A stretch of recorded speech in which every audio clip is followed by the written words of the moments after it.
way, golf, let me take you through the bag of recent winner, Sam Burns, total stud. Kid's gonna win a bunch, but he's got a really cool bag, so let's take you through it. So he's in the Maverick retail head. So for all the gearheads, out there that wonder if he's gonna, juiced up tour head or whatever you want to call it, this is the same head that you can buy at the store. It's a retail head. It's 10.5, specs out to 10.3. He's in an NS1 setting, which is or NS. I call it NS1 setting, which is just he doesn't do anything to the head. It's just straight in as you would buy it off the rack. He's in a TPT prototype shaft. It's a shaft that he's had in the bag for a long time. He has tested Venice Black and some other shafts, but this one gave him the launch. He's able to hit all the shots he wants with it. So you just won with it. So it's hard to wiggle him out of a driver if you just won. He is testing the Epic Speed retail head with the same shaft setup, but he hasn't worked into it yet. That's a TBD. But the guy, like I said, the guy just won. You don't mess with a winner. Then you go into, this is where his bag is really cool. Like this part of the bag, in my opinion, for Sam, is a really cool part of the bag. So he's in a Maverick Sub-Zero. It's a 17 degree, so it's like a 4+ wood. I think this specs out to right at around 15.5, so it's opened up a little bit, or it's a kind of a stronger head in a 17 setting. He's got the tour-only adjustable hosel. As you guys know, if you've seen these things at the store, they're usually a bonded hosel. We do have adjustable hosels on the truck for some of our players. He was pounding this thing at Innisbrook, hit a monster drive, I think, off the 18th tee. So this is once again a club that he trusts, he loves. It's going to be very hard to get this one out of the bag.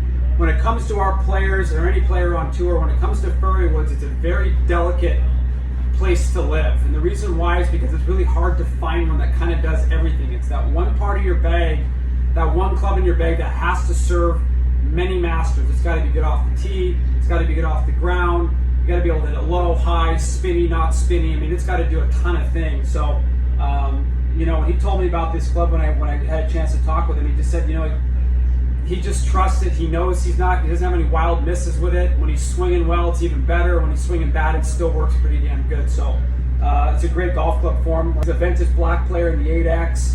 I think this is a 42 3/4. So we'll call it a 4+ wood. Then he goes into the hybrid, which is an older model Apex Pro. It's a 4 hybrid, 23 degrees. That actually operates more like a 3+ iron, so it's at 21.25 degrees. It's opened up a couple degrees. Hit a couple of awesome drives at Innisbrook with this thing. I believe it was off of the 13th or 14th tee. Hit a good drive to answer to Keegan Bradley. It's kind of this fairway finder emergency club. It's been in the bag for a long time. He was really averse to the hybrid thing until his coach kind of talked him into this particular hybrid, said it was a good anti-left hybrid. Sam hit it, loved it, and he hasn't pulled it out of the bag since.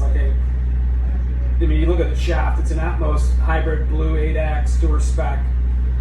You can tell this club's been in the bag. This thing's been through some wars, and we'll go through more wars as we go. Hopefully a Ryder Cup. Then we're going to go into the irons. So 4 through 9 iron. He's in the Apex TCB. These irons, we've talked about them a lot. Rombo's got them in the bag. I mean, Xander's got them in the bag. A ton of players have these in.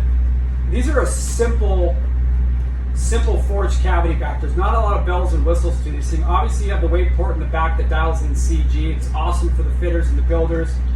They have Project X 6.5 shafts, but these irons are just popular because they're short heel to toe. They don't have a lot of offset. They play like a blade, but they're forgiving like a cavity back.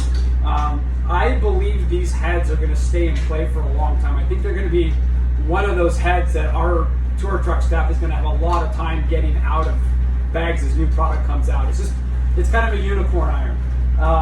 In regards to his shafts, he's been playing 6.5 since he was a lot younger. Same thing with Rom and a lot of other players. Once you get into 6.5 and you get used to how it delivers and how it launches, it's a really hard shaft to pull out. You just get used to it and you kind of become a Project 6.5 player forever. It's kind of how it works. So that's what he's got in the irons.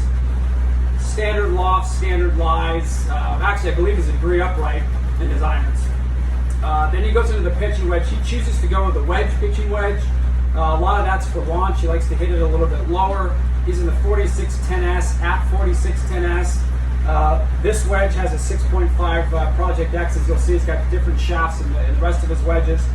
Then he goes into a 5010S Jaws MV5. I think it's bent open a degree and a half, or bent weak a degree and a half to 51 and a half, just for gapping. Then you go into the 5610S.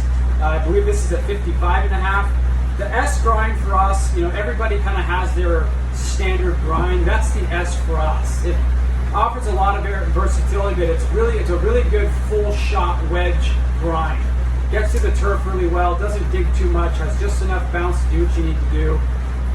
So that's why a lot of our players, when they go 50, 54, or 52, 56, you'll see a lot of S grinds, especially if that club is a full shot bunker out player. Then last but not least, you go into the 60-12X. This is a wedge that we talked a lot about in our interview. He was in the 60T grind and liked it, but didn't love it. But then he got into a higher bounce with a little bit more versatility off the heel and the toe. Instantly fell in love with this wedge, and obviously he had a bunch of good shots coming down the stretch with this wedge. And it is for his victory. I believe it was the par 5 for like 80 yards. He kind of flipped it up there to like a foot, but it's kind of a momentum swinger between him and Katie Bradley. That was with that wedge. Then you go into the moneymaker.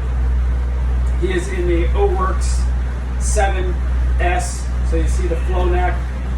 Loves the alignment on this thing. Loves the feel of the insert. He's had this putter in the bag for a long time. Him and Joe Toulon have worked a lot on different models and some different shapes and not, but ultimately this is the club that continues to stay in the bag. I believe he has a White Hot OG 7S at home that he's messing around with, but once again, it's going to be really, really hard to get this out of the bag. Golf balls, Chrome Soft X. He's a great guy to have on our staff. I've gotten to know Sam a little bit over the last couple of weeks. He's a great kid. He's going to win multiple times out here. We haven't seen anything yet from this guy. So if you have any questions, go to the World of Wonder, CallawayGolf.com, OdysseyGolf.com. We're on the truck, as you can hear the rain stomping, so it's a good time to do what's in the bag. I'm Johnny Wonder. We'll see you guys around. Thanks.